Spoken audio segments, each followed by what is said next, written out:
민중이라는 건 어리석은 거기 때문에 말이야. 이 민중이라는 그렇게 쉬운 건 줄을 내가 알아. 그렇지만 그래도 나는 민중을 믿습니다. 그들이 그렇게 속아 넘어가기 쉽긴 쉽지만 그들의 가슴 속엔 역시 참이 있습니다.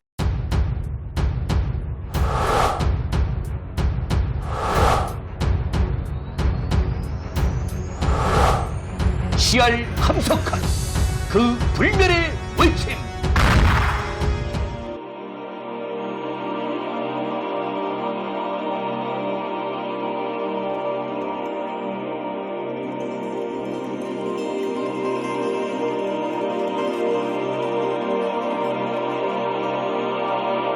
스물아홉 번째 이야기. 신생의 가는 빛. 전쟁의 선물. 병자 호란에서 섭리의 손은 한국 민족을 몰아낼 때까지 몰아냈다. 이때까지 저는 혹 모르고 혹 일부러 그 손을 요리조리 피해올 수 있었다. 그러나 이제는 이 이상 더 빠져나갈 구멍이 없다. 임진왜란에는 나라를 온통 짓밟히고도 오히려 변명할 구실이 있었다. 이제는 그것도 있을 수 없다.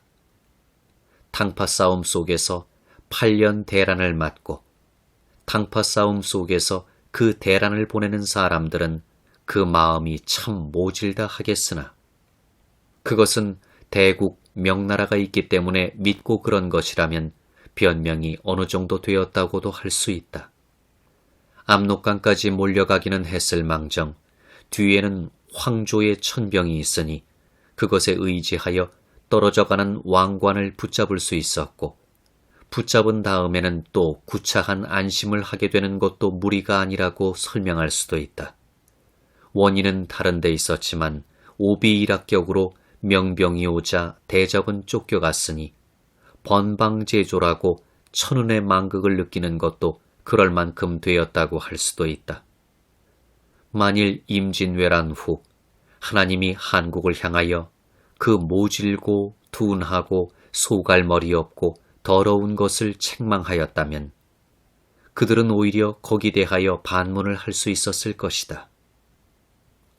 꼭 죽게 되었을 때 앞에 하수구를 열었으니 짐짓 그리 빠지게 함이 아닙니까? 하고. 그러나 병자에는 그럴 수 없었다.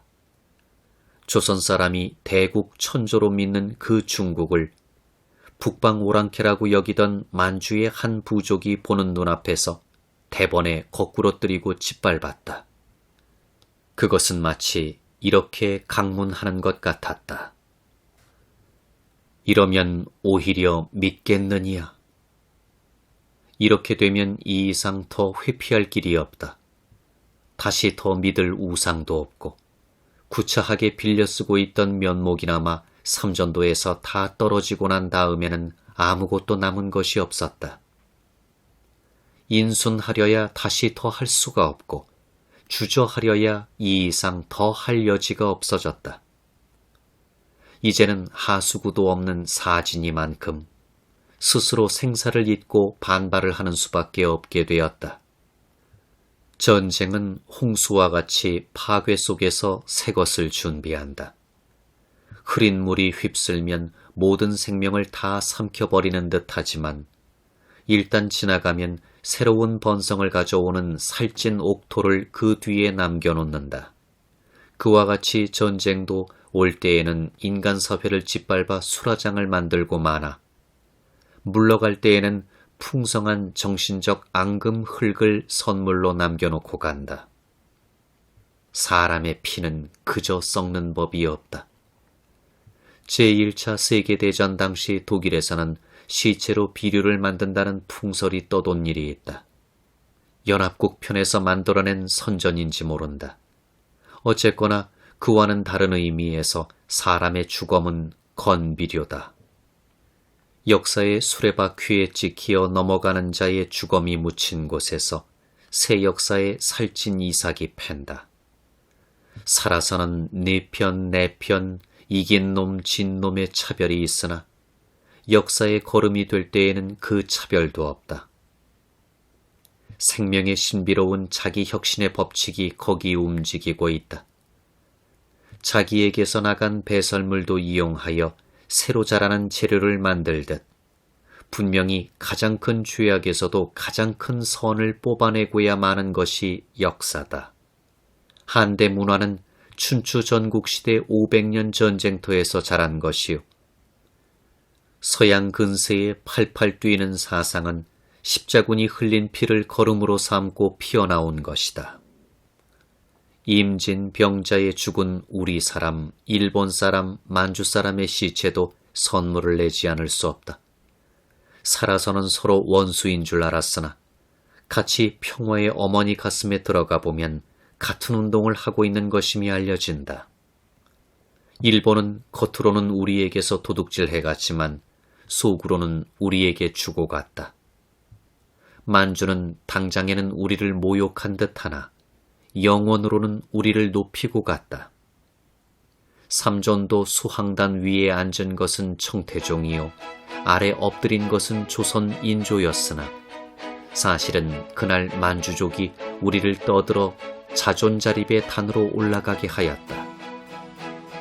전쟁이 지나가고 평화가 복구되자 일어난 것은 신생운동이었다.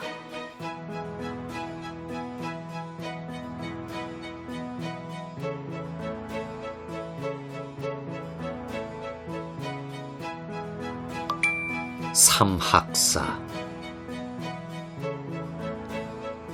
쓸쓸한 무너진 터에서 올라오는 첫 번째 소리는 자유에 대한 요구였다. 그것은 곧 난시와 난후에 쭉 번져나간 배청운동이다. 그 중에서도 이름 있는 것은 저 삼학사의 척화론이다. 처음에는 전쟁 중에 일어난 만큼 마치 일선 시체 속에서 어이구 하는 소리가 날 때 도깨비가 난 듯해 도망을 치듯이 무서운 소리였다. 도저히 생명이 있을 것 같지 않은 데서 생명의 소리를 들으면 그런 것이다. 그러나 있을 수 없는 데서 나는 것이야말로 생명의 소리 아닌가? 생명의 소리인데 도깨비로 아는 것은 잘못이지만 그렇기 때문에 생명이다. 놀라게 함이 없이는 생명이 없다. 생명은 기적이다.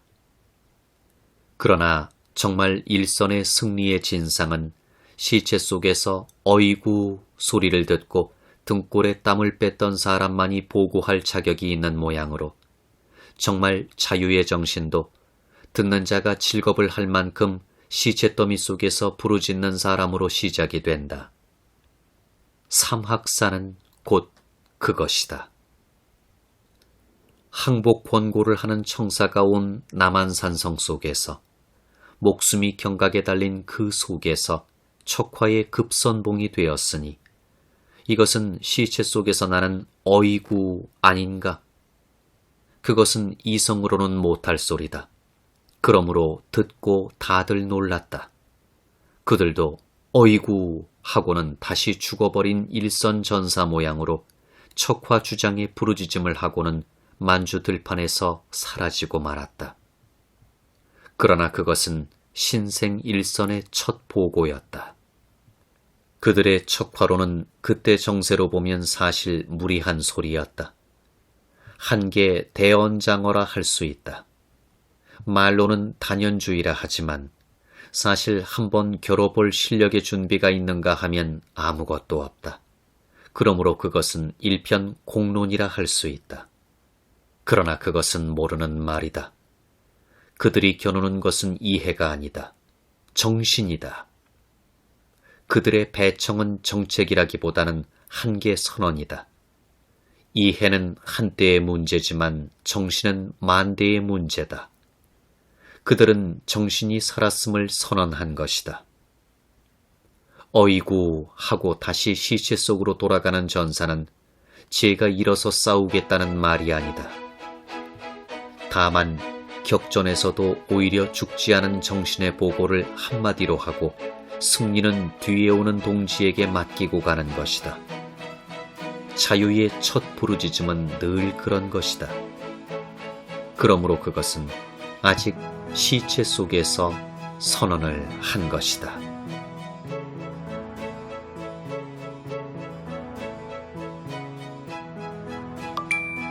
효종의 북벌 계획. 선언이 있고 난 뒤에는 실행이다. 실행의 책임을 맡은 것은 뒤에 오는 부대다. 그 부대의 대표는 효종이었다.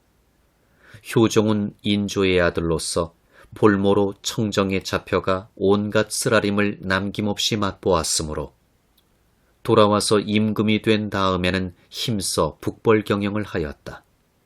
군비를 저축하고 군사를 기르고 영상 송시열에게 초구를 내리며 대장 이완에게 갑주를 주어 기회 오기를 기다려 한 번 만주를 치려 하였다. 실행이 되었든 못 되었든 아무튼 건국일의 처음이다. 그러다가 김자점이란 놈이 청정에 밀고를 하였기 때문에 한때 어려움을 당하기도 하였으나 그래도 종래 그 계획은 버리지 않았다. 청강에 비 듣는 소리 그 무엇이 우습관데 만산 홍록이 휘들어져 웃는 고야 두어라 춘풍이 몇 날이리 우울 대로 우어라.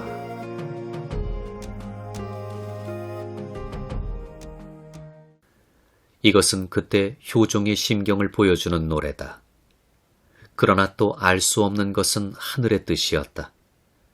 효종이 그렇듯 춘풍이 몇 날이리 하고 기다리는 때는 청에서도 국세가 한창 올라가는 때라 시기는 좀처럼 오지 않았다. 그리하여 오랜 계획은 실행의 날을 못 보고 말았다. 그 후에 임금들도 그 뜻만은 계승하였으나 그때는 청조도 저 유명한 강희 건룡 때라 그 위엄이 온 아시아를 휩쓸던 시대이므로 감히 손을 내밀 수가 없었다. 그래 장군 이완으로 하여금 군산을 사평턴들 동정호 널불났다. 기술을 배웠던들 달이 더욱 밝을 것을 뜻두고 못 이루니 못내 설워하노라.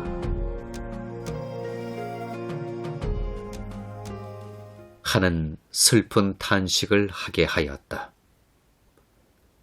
뜻두고 못 이룬다 하였지만 역사는 이때에 우리의 끈기를 보자는 듯 했다. 우리 뜻이 얼마나 깊은가를 보려는 것 아닐까? 나무가 흔들려야만 뿌리가 깊어지듯이 뜻은 이루어지지 않는 데서만 깊어진다. 깊어져 조만 성패의 옅은 껍질을 뚫고 영혼의 바위에 이르러야만 참 부동의 정신이라 할 것이다. 그 정신을 기르는 것이야말로 우리의 역사적 과제 아니었던가? 자유는 바로 외물의 구속을 이기는 데 있다. 얻어서 자유가 아니라 얻으려는 데가 자유다. 청의 멍에를 언제 완전히 벗을는지는 모르나 적어도 벗자는 생각, 벗으려 애쓰는 정신이 일어난 것만은 사실이다.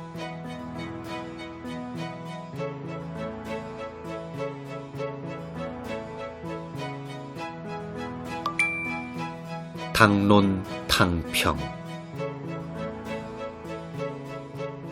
신생의 부르짖음의 두 번째 소리는 당론을 탕평하자는 것이다. 외적의 멍에를 벗는 것이 물론 당면한 긴급한 문제지만 외적은 대갈일성으로 물러가는 것은 아니요 단순한 군사계획으로만 되는 것도 아니다. 부흥운동이 군사적 광복 계획에만 그치는 한 그것은 천박함을 면할 수 없고 일시적이 아닐 수 없다. 춘풍이 몇 날이리 식으로는 안 된다. 그것이 진실한 재생운동이 되기 위해서는 민족의 자기 개조적 도덕운동으로까지 깊어지지 않으면 안 된다. 자유는 안에 있는 것이지 결코 밖에 있지 않다. 사실 효종 때의 의익이 충천하는 듯 하던 북벌열은 몇십 년이 못 가서 벌써 식기 시작하였다. 그것은 그 열이 감정에서 왔던 것이지 깊은 도덕적 종교적인 것이 아니기 때문이다. 그리하여 숙종 때에는 벌써 문화 난숙의 시대가 되어 연문학이 많이 유행하게 되었다. 이것을 국문학의 발달이라면 축하할 만도 하고 민중의 생활이 올라간 결과라 하면 그럴듯한 점도 있으나 문제는 정신에 있다. 국문학이라고 그저 좋은 것도 아니요. 생활 향상도 한때만 보고 말할 것이 못 된다. 속에 건전한 종교, 도덕적인 정신이 들어있는 것이 아니면 오래 갈 수도 없고 또 사실 역사를 나아가게 하지도 못한다. 그러므로 숙종 때 연문학이 발달한 것은 마치 충실치 못한 종자가 도리어 먼저 싹트다가 죽는 모양으로 민족 부흥운동에서 보면 진보라기보다는 일단의 퇴보라 할 것이다. 그 이른바 문화, 문학의 배경이 되는 것은 옛날 구차한 노예 생활에서 얻은 일시적 승평시대에 지나지 않기 때문이다. 그러므로 이 일어나는 자유운동이 실패로 돌아가지 않으려면 먼저 새 국민 도덕을 세우고 사회에 청신한 기풍을 일으키지 않고서는 안 될 것인데 그것을 하려면 그때의 모든 폐의 근본이 되어 정신적으로 물질적으로 국력을 소모시키는 당쟁을 뿌리에서부터 없애지 않고는 안 되었다. 만일 이것을 못 고치면 대외적, 대내적 모든 계획, 운동이 다 빈말일 뿐이다. 그 당쟁 근절을 목적으로 하는 것이 탕평운동이라는 것이다. 탕평운동이 일어난 것은 영조 때다. 숙종 때는 문화가 찬란한 때라 하지만 당로는 더 심해졌다. 그리고 이 두 사실은 서로 안팎을 이루는 일들이다. 그러므로 그 문학의 발달을 민족적 부흥운동에서 보면 퇴보라 하는 것이다. 만일 그대로 나갔다면 나란 일은 더욱 어지러워졌을 것이요. 그러면 그 찬란한 듯 하던 문화도 오래가지 못했을 것이다. 그런데 이때에 마침 중흥영주라는 일컬음을 듣는 영정 두 임금이 있어 국력 부흥에 많은 힘을 써서 잠옷 실적을 드는 것이 있었다. 영조는 왕위에 있은 것이 52년이었고 정조는 20여 년이었다. 이 영정 두 임금은 그 다스리는 80년 동안 당론 탕평에 힘을 썼다. 영조는 그 말년에 동궁으로 있었던 정조를 보고 지금 나라 형편이 문화의 발달은 성하고 당파 싸움은 심하여 마치 북송 때와 같으니 주의하여 정치에 힘쓰라고 특별 부탁을 하고 갔다. 정조는 그 뜻을 받아 그 침시를 탕탕평평시리라 하여 이것을 밤낮 잊지 말고 실행하자는 결심을 하였다. 탕평이란 말은 서경에 있는 무편무당, 왕도 탕탕, 무당무편, 왕도 평평이라는 데서 따온 것이다. 그러나 이때 당로는 이미 그 뿌리가 깊고 가지가 얼크러졌으므로 쉬이 없앨 수가 없었다. 가위에 눌린 사람 모양으로 깨기 시작한 것은 사실인데 아직 깨려고 애를 써도 깨지지 않는 것이었다.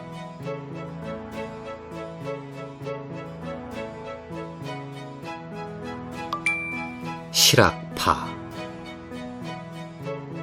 셋째, 마지막 부르짖음은 한국을 알자는 운동이다. 영정 두 임금 때는 문운이 성하기가 세종조일의 처음이라 하는 시대로서 제도에서, 산업에서, 학문에서 볼만한 것이 많이 있었는데 그 중에서도 특별히 빛난 것은 학문의 연구요. 모든 연구 중에서도 더욱 의미 있는 것은 한국 연구가 성했던 것이다. 본래 우리나라 학문의 풍이 고려 이래로 타락하여 중국의 찌꺼기를 얻어 팔아먹는 것을 일삼을 뿐이요. 독창적인 연구가 없어서 한때 식자라는 사람들도 천하라면 중국만을 생각할 뿐이요. 선철이라면 문무 공맹을 알 뿐이었지 학문의 자기화를 몰랐다.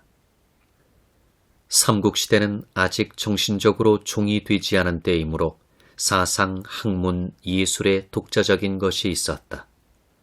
많은 전쟁을 겪고 오는 동안에 모든 문헌과 유물이 거의 다 없어졌고, 더구나 중국 숭배 사상에 중독이 된 후로는 우리나라 고유했던 것을 모두 야하다, 속되다 하는 그릇된 생각에 일부러 파괴하였으므로 거의 그 부스러기조차 찾아볼 수 없게 되었다. 고구려 백제에는 반드시 볼만한 것이 있었을 것인데 전폐국이 되었던 만큼 아무것도 전하는 것이 없게 된 것은 참으로 한스러운 일이다. 신라도 마찬가지기는 하나 한두 가지 남은 것이 있어 그때 모양을 짐작케 하는 것이 있다. 하나는 화랑이니 이것은 나라 고유한 사상 학문의 내림을 말하는 것이다. 최치원이 난랑비문에서 구규현묘지도라 한 것은 이 소식을 전하는 것이다. 그 다음은 원효의 불교다. 원효가 불교계에서 독특한 지위를 가지는 것은 세상이 다 아는 것인데 그의 독특함이 어디서 왔느냐 하면 그것은 그의 연구가 단순한 남의 모방이 아니고 종래 우리나라 고유한 정신의 자리에서 자득한 것이기 때문일 것이다. 그 다음은 설총의 유교다. 그의 아버지가 불교에서 그랬던 것 같이 그는 유교를 독자적인 견지에서 이해하였다. 학설의 자세한 것은 전하는 것이 없으나 경전을 방언으로 읽고 이두를 만들었다는 것이 그것을 말한다. 이런 것으로 미루어 삼국시대에는 우리 학문에 독자적인 것이 있었음을 알 수 있다. 그러나 당의 세력을 빌려 통일을 하고 모든 것에서 당제를 모방하면서부터 고유 문화는 많이 없어지게 되었다. 그러던 것이 고려에 들어와서 과거제를 채용하면서부터 학문은 아예 관리 양성이 목적이 되어버렸고 더구나 묘청에 난 후에는 고유 문화는 점점 말살을 당하고 말아 학문이라면 그저 유학이 되어버렸다. 그러나 고려 마지막까지는 그래도 옛 사상이 맹맥히 전해오는 것이 있었는데 이조에 들어와서는 그것이 아주 없어지고 말았다. 학문 연구는 결국 국민 의기의 반영인데 국민의 의기가 죽어서 아주 중국의 번방으로 자일하고 자유정신이 온통 죽었으니 활발한 연구가 있을 리가 없다. 또 학문의 발달은 반면에 경제의 안정, 생활의 윤택을 의미하는 것인데 이조같이 경제의 발전이라는 생각은 없이 온전히 농민을 짜먹는 것을 일삼는 정치 밑에서 산업이 발달할 리 없고 산업이 발달 못하는데 학문에 자유로운 연구가 있을 리가 없다. 그러므로 이조의 학문이라면 오로지 지배계급에 한한 것이다. 그러므로 학문은 온전히 정치의 연모가 되고 일신의 영달을 목적으로 하는 지극히 고루한 것이 되어버렸다. 이조의 학문은 이 두 가지 원인, 즉 하나는 자주적인 국민정신을 잃은 것, 하나는 민중에 대한 심한 착취, 이 때문에 발달할 수 없었다. 이러한 고루한 지배계급에 대하여 싸우는 살림파가 있기는 하였으나 또 그나마 우리나라 정신의 줄거리 되는 것이 전해왔다면 이들을 통해서이나 이들도 자주정신이 없는 점은 마찬가지요. 또 당파 싸움 때문에 활달한 사상을 가질 수 없었다. 그러던 것이 임진병자의 두 큰 난을 겪으며 국민은 크게 자극을 받았다. 그리하여 스스로 자기를 찾으려는 생각이 일어나기 시작하였다. 이 공기에 호응하여 일어난 것이 실학파라는 것이다. 그들의 특색은 두 가지 있다. 하나는 지금까지 내버려 두었던 우리나라 고유의 것을 찾자는 것이요. 하나는 지금까지 해온 것 같은 그런 형식적인, 관념적인 것이 아니고 실제적인 견지에서 나라 부흥의 길을 찾아보자는 것이다.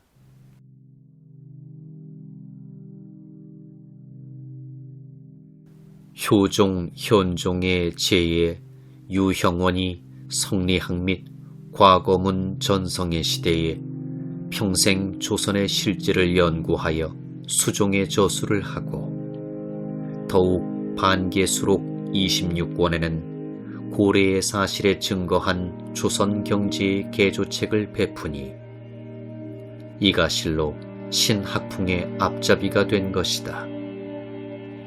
반계 이후 숙종 영조의 제에 이익이 나서 더욱 실증 실용의 학을 창하고 이 풍을 널리 행하여 영조 이후 학자는 물론이요 단순한 문사라도 그 태도를 실용적 내성적으로 가져서 조선 연구의 호수가 와짝 넘치게 되니 동사강목 열조 통기 등의 저자인 안정복, 강역지 산수경 동음해 훈민정음 도해 등의 저자인 신경준, 문헌비고의 주되는 찬집자인 이만운, 경도잡지 사군지 발해고 등의 저자인 유득공, 해동역사의 저자인 한치윤, 택리지의 저자인 이중환, 연려실기술의 저자인 이긍익,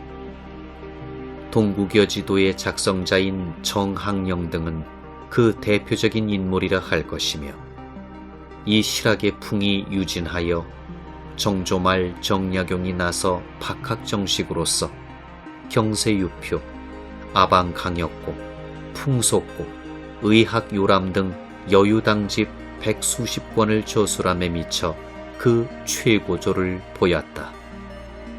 최남선저 조선 역사.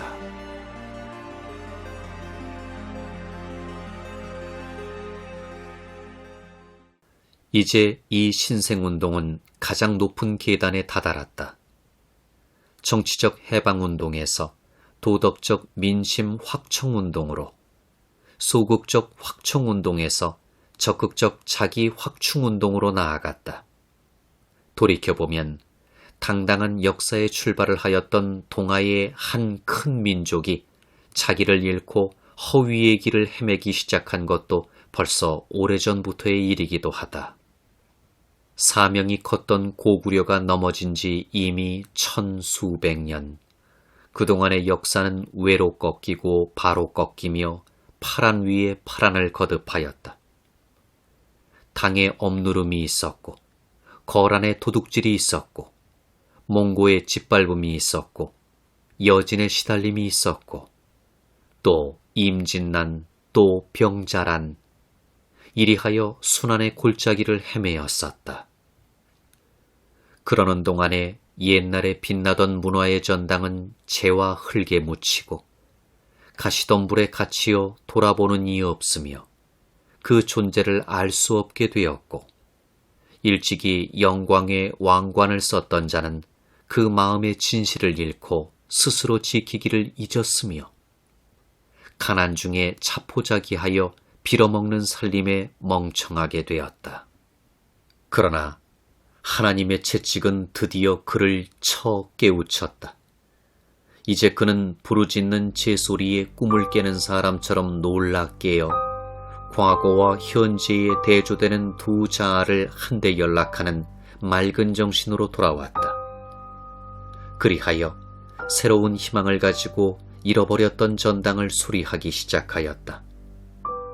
저가 만일 그 자신과 노력을 잃지 않는다면 오래지 않아 얼크러진 가시덤불을 헤치며 깃들이는 들짐승의 무리를 내쫓은 후 무너진 담을 다시 쌓고 퇴락한 궁전을 고쳐 세우는 날이 올 것이다.